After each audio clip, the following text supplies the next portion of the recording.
Hey everybody, Bandit here. So, 2015, it's been quite an interesting year for video games. A lot of good ones have come out, and one of the most surprising ones in my opinion is Mad Max. That game, really good, but I have to agree with Boogie 2988. It's a $20 or $30 game, not a full release title, and by the time, I'm pretty sure by this time now, the game has been out for a while, the price is reduced. Guys, go pick it up, go support that developer. They worked their asses off on that game, and it deserves at least $30. It makes it sound so bad.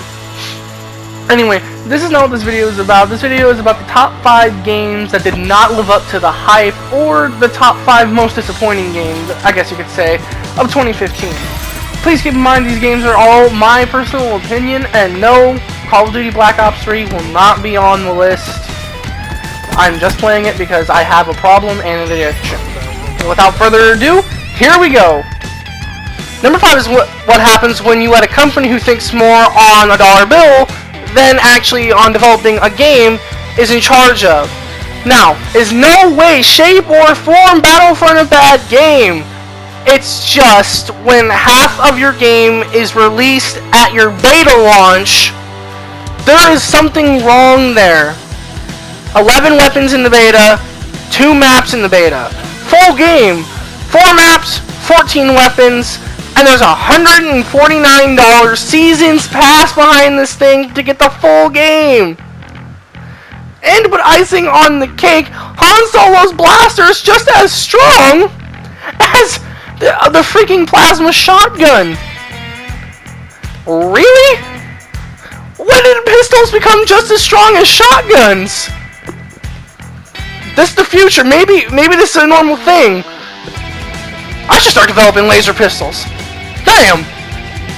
Coming in at number 4 is another EA game, and this is Battlefield Hardline.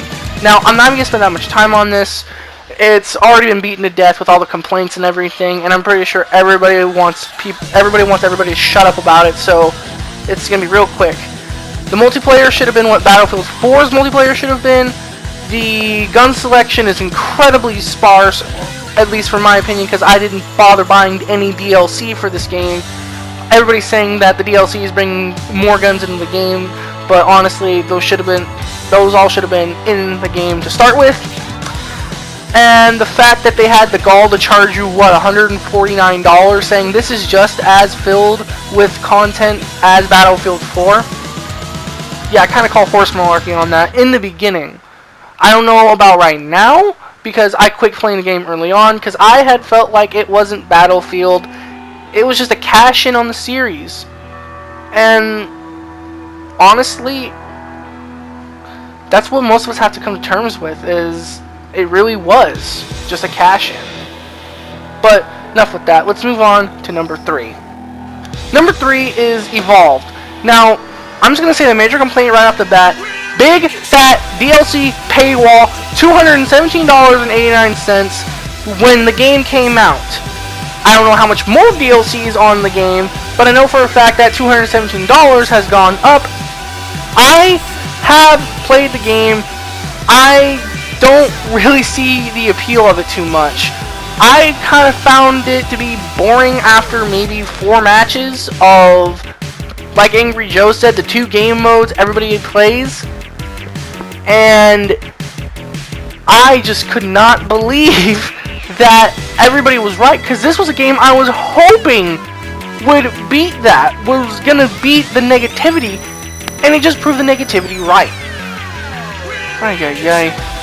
But if we're all being honest, the game can be fun in short bursts. I'm not gonna sit here and say it's a terrible game. I'm just here to say this game did not live up to the hype, just like every game on this list. Please don't take this as me bashing the games. It's just me telling you guys my personal opinion. They did not live up to the hype. On to number 2. Number 2 is something that was kind of disappointing to me, because I was honestly hoping that these rumors of the game only being 5 hours long, 3 hours being only cutscenes, 2 hours being QTE events, and you get some small shooter sections. But those were right. I was just hoping that the Order 1886 would have been better than what it was. Not to say it's a bad game, it just felt more like a movie than a game. Now, when I say that, it's because the cutscenes are just amazingly beautiful. Everything feels real. But does that make a game? I don't know. I want you guys to tell me, does bulked cutscenes, like the Order 1886 has, make more of a game than gameplay itself? I'm being genuinely serious. Leave a comment down below saying either yeah it does, no it doesn't, or whatever you want to say. Because I'm genuinely curious on what you guys think about that. Me personally, I feel like gameplay should be dominant over cutscenes. And for this game, that just wasn't the case. Sorry, Order 1886, it just didn't live up to the hype that everybody expected. Alright, try to tell me you guys didn't see this one coming. Tony Hawk's Pro Skater 5. Sweet Lord above, where do I even begin with this one? Okay, for a lot of people who don't know, I'm a huge fan of the skating genre of video games. I absolutely love them.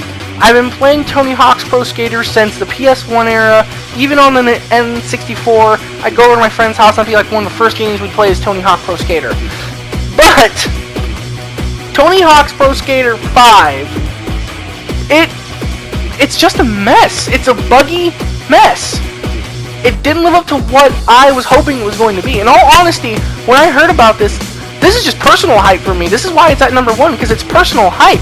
I thought this game was going to bring back the Tony Hawk Skater franchise. I was getting excited. I was getting pumped up. I was thinking, oh man, they're going to bring it back. We're going to get this huge jump in graphics. We're going to get this huge jump in innovative destructible objects in the game. We're going to have better stories. We're going to have more skateboards. We're going to have maybe they're going to bring back the full customization of the skateboards. Let us make our own colored wheels, our own colored decks, everything like that. Oh my god, no. Instead, we got what was essentially a recycled Tony Hawk's Pro Skater 2. And the fact that this game is 4.7 gigabytes, but the day 1 patch is 7.7, that tells you one of two things. They were either very confident that the game was going to do well, or they just didn't care enough to actually make the game worthwhile playing. Again, this is personal hype for me. Tony Hawk's Pro Skater 5. I know the picture is ghetto. I had to edit it my own way because I could not find a picture that would agree with my PS4. Oh my god, guys. That is just like the icing on the shit sundae for me.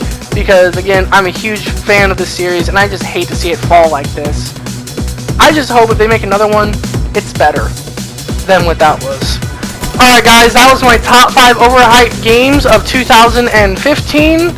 If you guys enjoyed, then please do drop a like. If you're new to the channel, then please do subscribe. And if you've been around for a little bit on the channel, then please do share this video around. Help us get some new little thieves in this guild we have going. I don't know where I was going with that. Please do forgive me. Alright guys, again, I do hope you enjoyed. Wow, that was an epic fail on my end. I knew there was a grenade there and I just let it blow up in my face. Alright, I'll be seeing you guys soon. Please do take care, and as always, I love you.